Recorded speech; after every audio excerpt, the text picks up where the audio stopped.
Pakistan is a country known for its volatile politics, but this week it seems especially chaotic.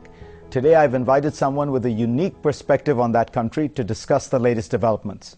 If you imagine Michael Jordan and Mick Jagger rolled into one, you might have an idea of how big a figure Imran Khan is in Pakistan.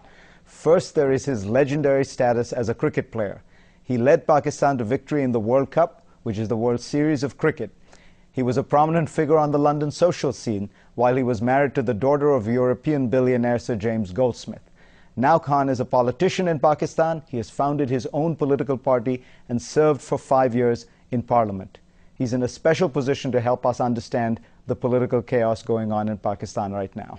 Imran, first question. The tide of anti-Americanism in most countries in the world seems to be receding. Except in Pakistan, there still seems to be a fair amount of anti-Americanism.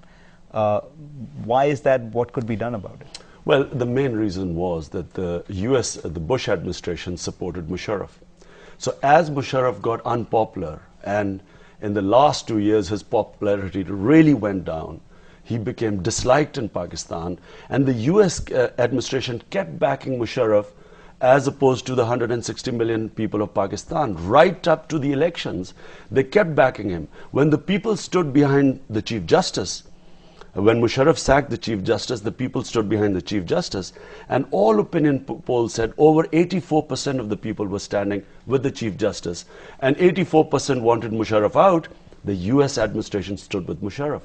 So the hatred against Musharraf then went towards hatred towards the US. What they should have done was to stand with the people, with the democratic forces, rather than with a military dictator. But what do we do now? I think the best way is, first of all, that they should back the people. Because remember, the US... But how do you do that now? No, but Fareed, US gave $10 billion of aid to Pakistan. I was a member of parliament. I found out through New York Times that we had got $10 billion aid. So the people never benefited from it. All they saw were the adverse effects of the war on terror, where there were 65 suicide bombings in Pakistan, our own soldiers killing our own people killing those soldiers, civilians dying, 100,000 refugees out of Waziristan. So naturally the people thought that why are we fighting someone else's war? What should have happened was that if there was a proper government in Pakistan, they would have dealt with this war on terror differently. The US aid should have gone to the people, which Joe Biden has brought this resolution, now that they intend to use the aid to go towards the people, in other words, for social development. But all this aid was never seen by people of Pakistan. And Musharraf's policies made the rich richer and impoverished the poor. So the anti-Musharraf feeling went against the US. Now the US should learn that they must back democratic forces and not actually prop up a military dictator. So now when you look at Pakistan going forward, do you think this political paralysis that you're describing will be resolved? There are reports that the PPP, the Pakistan People's Party, now is willing to impeach Musharraf. Will that begin to resolve this issue? I have my doubts whether they're serious. The problem is PPP is controlled by Asif Zardari, Benazir's widower. He has series of corruption cases against him, which were unearthed by Musharraf. Corruption cases worth billions of dollars.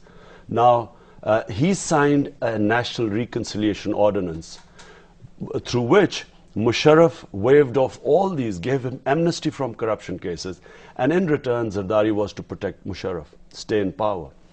The only way he could do it was to keep the Supreme Court judges out. The legal constitutional judiciary of Pakistan was to be kept out, and Musharraf judges were to be kept in. And that's what he has done so far. And who is actually in charge in Pakistan right now? Well, this is the big mystery right now. Unfortunately, what's happened is that Asif Zardari, the chairman of People's Party, which has the majority in parliament, and the widower of Benazir Bhutto, and who inherited the party through what he claimed was a will. Benazir had left a will behind that if anything happened to her, he would inherit the party. Many question the will. Already there are doubts about it. Its authenticity. He holds all the authority, but no responsibility. The responsibility lies with the Prime Minister, who just visited the US, but he has no authority. So such a management structure, whether even you can't even run a factory with such a structure. And as a result, there's chaos. No one knows where the authority lies, who is in charge. And where does Musharraf fit into all this? He is technically still president. Well, Musharraf is yes, the president. But the president in Pakistan's constitution has actually no powers. But Musharraf appointed his own judges after sacking 60% of Pakistan judges by imposing an emergency on November 3 last year. He's got his own judges who then gave him the right to amend the constitution, and he got powers which actually are not in the constitution. So that's where the problem lies. The Prime Minister keeps complaining that President keeps meddling in the affairs and he's not in charge. And so there is a lot of confusion right now. So when we look at it from the outside world, one of the main concerns is you have these growing incidents of jihadi attacks, terrorism coming out of Waziristan and things like that. Your political constituency is very close to Waziristan. Do you think this is impeding the ability of the Pakistani government to tackle, either at a military level or a political level, the sources of terrorism? Well, the Prime Minister made a unique statement, which for a democratic government is bizarre. He gave all the responsibility of handling the tribal areas, where all the militancy is, to the army. So the army does whatever it likes. It is not under civilian control as far as the tribal area is concerned. So he's washed all responsibility away from him. He says it's the army's responsibility. But the real problem lies within Pakistan, which is facing a huge economic problem. There's unprecedented inflation, fiscal deficit, trade deficit, the rupee is falling, massive unemployment, and they are now, as they contract the economy, the monetary policy is being tightened, the people are suffering even more. So that's really the problem right now for Pakistanis. As far as the war on terror goes, initially both parties in the coalition had said that they would have dialogue with the people in the tribal areas. And with the militants. With the militants. Yeah. Which there is no one group now because of the mess made in the tribal area. The way this war on terror has been fought, basically there are groups of militants operating all over the tribal area under no central command.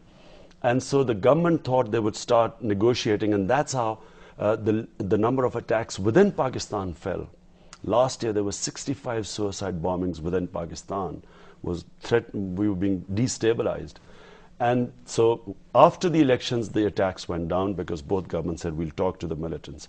Now it seems that this truce is shaky, and the army might again start action against the militants. So you have argued to me, I know privately before, that you think there really has to be a political approach to this problem, that you have to get into a dialogue with the militants.